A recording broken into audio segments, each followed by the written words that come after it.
Hello and welcome to my video. My name is Cutter and I will be presenting my multimodal project for Writing 122 class at Clatsop Community College. So this video will focus on a recent discussion we've been having about conflicts, and more specifically a conflict in the academic setting that involves virtual learning. And this is a bit of a deviation from one of my previous papers I wrote about the digital age. And it's a bit more focused on virtual learning specifically. So with all that said, I'm going to start my intro. We all remember the days in the not so distant past when you woke up, got dressed, and hurried out the door for another long school day without thinking anything of it. Well, that was the case for the majority of students around the world until, boom, COVID hit in early 2020. The pandemic transformed the way education occurs in America and around the globe. With online courses sweeping past the typical 9 to 5 school day, millions of students were required to adopt this new way of remote learning. While remote learning allows us to continue our education through difficult times, it's clear that in-person learning offers many benefits that cannot be replicated through a computer screen.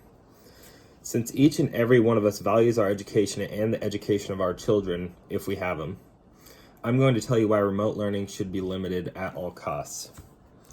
Now, I do understand that this class in specific is strictly online, and by no means am I trying to take a shot at this class or anyone who prefers online classes. This is primarily directed towards K through 12 students, although many of the points I'm making may apply to college students as well. But I'm just presenting my point of view, and it's one I feel a little bit more strong about. So, yeah. We're going to begin by looking at the academic side of the argument.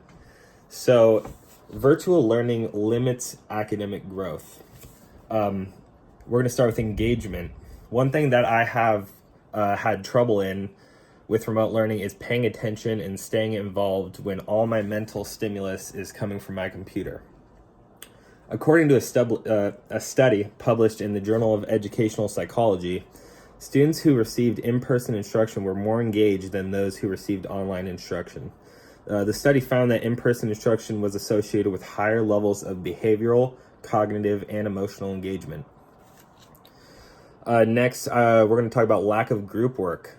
Another challenge with remote learning is the inability to collaborate with peers and work on group projects. I'm usually not a fan of group projects myself, but I think we can all admit that there are future benefits that you can gain from working with other people, like that will come to play in a workplace or another setting, maybe even in like team sports, for example. Next, we're going to talk about no hands-on learning. Active learning is incredibly difficult with an online platform. That's pretty self-explanatory. Subjects like science, art, or PE, it's incredibly difficult to experiment or use your hands. That doesn't involve typing on a keyboard. So, and this is crucial for conceptualizing ideas. Mrs. Miriam at the thinkkid.org found numerous positive results from hands-on learning, including increased attention and retention being the most notable. Next, and one that is probably the most important aspect that is enabled from virtual learning is cheating.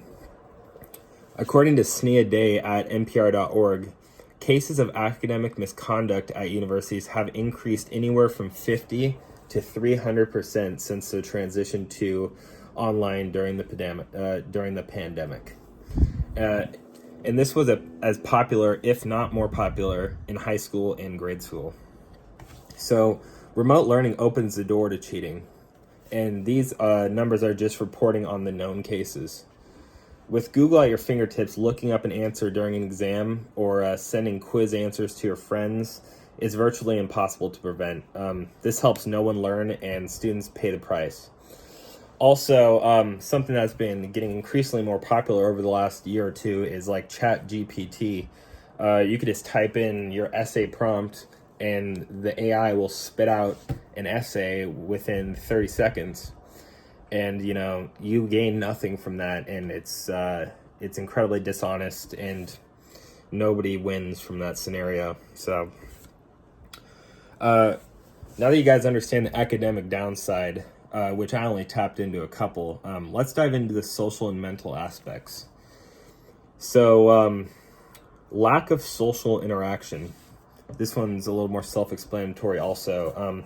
For some students, the lack of social interaction associated with remote learning and the need to be self-motivated to get your work done can lead to feelings of isolation.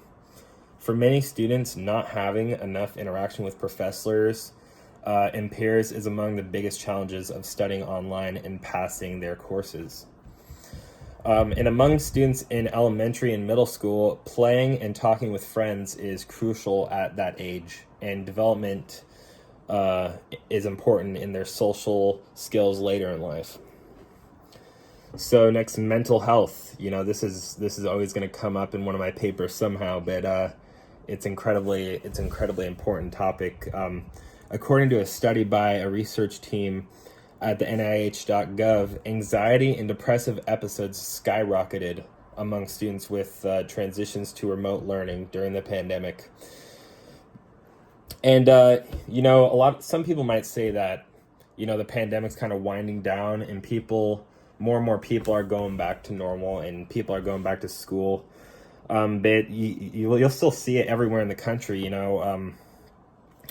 There's still plenty of options to do strictly online school, K through 12. I think most states have to offer it as an option, especially that may or may not be as a result of the pandemic, but still. And also with the mental and social aspects, we're going to look at the teacher's perspective in all this. So teachers are unable to receive verbal and nonverbal feedback from students. This one's really important to me because I like having a teacher that is able to adjust the learning plan based on what they see in the classroom. So if they see that their students aren't understanding a topic, they don't just have to rely on the quiz scores for that week. They can adjust and reiterate or change the lesson plan for that day if nobody's understanding. And the only thing that they really know about the student on an online school platform is what is the work that they submit, So it's much more difficult to get clarification from a teacher over email as well. I know I've emailed Mrs. Margaret a couple times this term, but and she was really, really cool about being clear with my questions, and I really appreciate that. But still, and I don't hold this against any teacher. There's still going to be that waiting period for somebody to reply with an email, and if with a busy summer schedule or what have you, if I have to go to work later that day, I need an answer quickly, so I can turn to my work that day or whatever. But that's just another little difficulty. But how about the refutation? So most people in favor of online school will say that it allows them to work at their own pace or fit better into their schedule.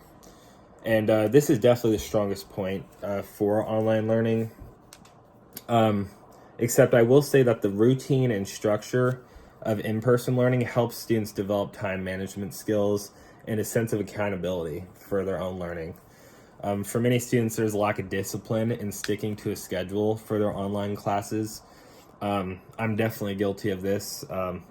When I'm in an online class, I just see the due date and I push it off as long as I can. I mean, that does happen in person, but going to school 3 or 4 times a week at the same time, you start to really have a more cemented plan for your week than otherwise. It's a lot easier to push things off when you're online. But also, especially for summer term with everybody going on vacation or or working extra hours. Like online classes are very beneficial, I will say that. And that kind of discredits my points, but summer classes in specific, I'll have to say online is a great option. So, but in conclusion, it's clear that remote learning is greatly inferior to face-to-face if we're going through the whole school year.